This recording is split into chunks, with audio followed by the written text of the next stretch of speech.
feel great. Felt great before it started. Felt great before we wrote it. I feel good about Oasis all the time, man.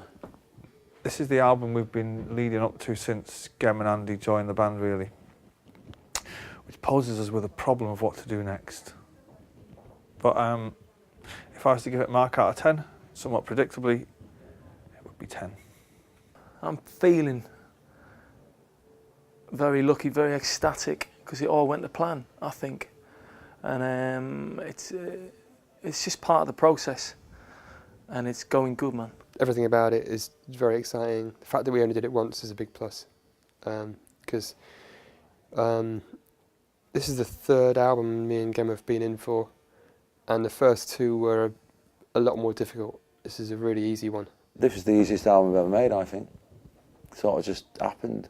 Well, it did for me anyway. I'm sure it might have been an uphill struggle for some people, these tortured artists and that. But it was easy for me, man. I just went in and done my bit and had a drink and got off. We were, as Noel says, we were due an easy one.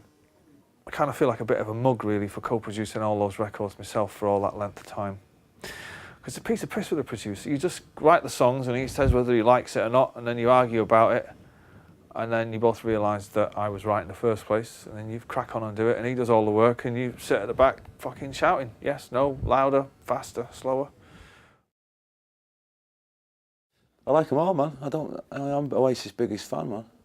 Bag It Up. Bag It Up to me is another kind of visual song. It's a glorious mess. We never quite nailed it in the studio, but it doesn't lack anything for that. It kind of sounds like the circus has come to town. It's a crazy song. And it sounds like, to me, it sounds like the Roman Empire invading. I like Falling Down because it's,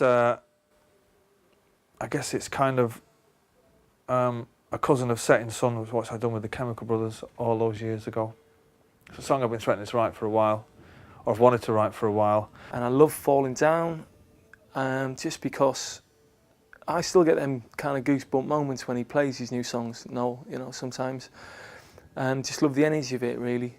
Falling Down's another favourite, and Out of Time is probably the third one, just because it's that moment of relief after quite a few heavy songs, and Out of Time comes in and just kind of, blows it all out. Really, the most special one, I suppose, is Out of Time. I like that one because obviously I wrote it, and but then again, I like them all. I like them all, man. They just come to me. I don't know where from, and it follows no set pattern. You just got to kind of catch them out of the sky, and not. I only ever wrote Standing on the Shoulder of Giants was written from a position of some form of truth. I think that was in between coming out of the 90s and drugs and all that kind of shit. But what inspires me to write music now, that's because it's just what I do, and I'm fucking brilliant at it. Noel knows exactly what he wants to go for in his head. It doesn't always end up kind of like that, but he's got, I don't know how he does it really. He's really kind of old school in that he doesn't have a port studio. He doesn't, he can hear it all. And I know a lot of people say that, and I think a lot of them are blagging it, because I've been with him, and he'll put a layer on. It's almost like painting, and he'll put another layer on, and layer 2 won't make any sense till layer 4's on. Whereas Liam's kind of the opposite of that. He has the tune and he has how it wants to go, but he'll be kind of more like, well, should we put piano on, or should we, and it's a lot more. What's the word? It's a lot more changeable with Liam, 10 years ago, I couldn't play the guitar. I had no ambition or no fucking drive to play the guitar. I was busy singing no songs, and the hours I had in, I spent out. So I was too busy in the pub getting wrecked and doing what you do when you're in a big band in England at the time. So these days, I've got a bit more time on my hands, so rather than spend it out, I spend it in. And I've picked the guitar up and I learn how to play a few chords, and this is what's come out of it, you know what I mean? And if people like it, they like it. If they don't, I don't give a shit. Gem and Liam work brilliantly together. Andy works on his own. Basically, you've got to sit down with an instrument and, 9 times out of 10, all you do is just tinker around for an hour and nothing will happen. But, on the day when it happens, you're just all proud and you go, oh, I just wrote a tune, it's great. I kind of work on my own. That's the way it works, Gem helps Liam out a lot. You can hear Gem's influence in Liam's tunes if you know what you're listening for. Once I think I've got something, I'll sort of play it to Gem and go, look, what do you reckon? And we'll go in the studio and do it. There'd be bits where like I can't, and I go, look, I need it to go fucking that way, and then he'd sort of, he'd sort of just get it like that. You know what I mean?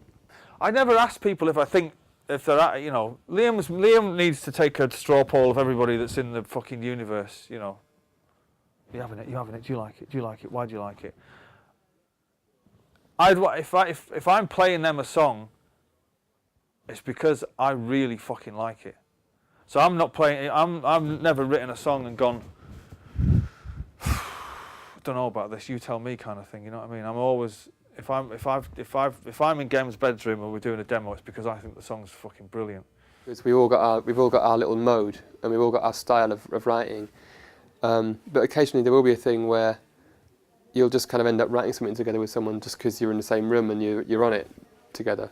So they've, Andy's opinions and thoughts of everything differ to mine wildly. Gem lives in a cartoon world where Gem channels the spirit of the Beatles when he walks into Abbey Road and he feels it, man. I'm kind of a bit like, really, but that's not to say that their opinions are wrong and mine are right. We all live in this band together and have done for the last 8 years, and we do it together. Do you know what I mean? He's still the leader, and he still is like the kind of guy who signs off on it all. But it's also more of a democracy. Despite the fact that it's Noel's band and it always has been Noel's band, he's always been really eager to bring us in as songwriters. I mean, the very night that I flew over, having been phoned up by him the previous day to say I was want to be in the band, and I'd gone, yeah, I'll get straight on a plane to try out for you. We went out for a drink that night, and at the end of the night he was saying, all we've got to do is tour this album, which was Standing on the Shoulder of Giants, and then we can start writing together and making an album together that will be like a real band album. Noel puts 18 hours a day into this band, you know what I mean? Yeah. And I put 18 hours out. When we're doing this album, we'll be mixing my tunes and Gem will say, I'm not sure about that bit. But the songwriter, whoever's doing the tune, has to have the final say, do you know what I mean? That's the way it is. So when we're mixing the tunes, if it's your tune, you're sat at the desk with the mixer and it's down to you to get it right. I mean, if it's going fucking hopelessly wrong, then I would step in, I guess. Because I'm the oldest, But, Andy and Gem, they plough their own furrow. But Gem's voiced his opinions on some of my stuff before. I don't take the blind bits notice of him, but I mean, I do it in the not once we're there, but if we're in the demo stage, then yeah, I'll take his advice on a lot of things actually, guitar parts and things like that, But I mean, if I feel really strongly about something, fuck it, you might as well not be in the room. I think a band needs kind of a director like that, because otherwise stuff just takes too long and goes around the hours, and you come back the way you were in the first place anyway. We don't roll over and let Noel, it's not, I mean, that sounds like he's like fucking some kind of big bully and a big bad teacher. He's a joy to be around, you know what I mean? He's a top person to be in a band with.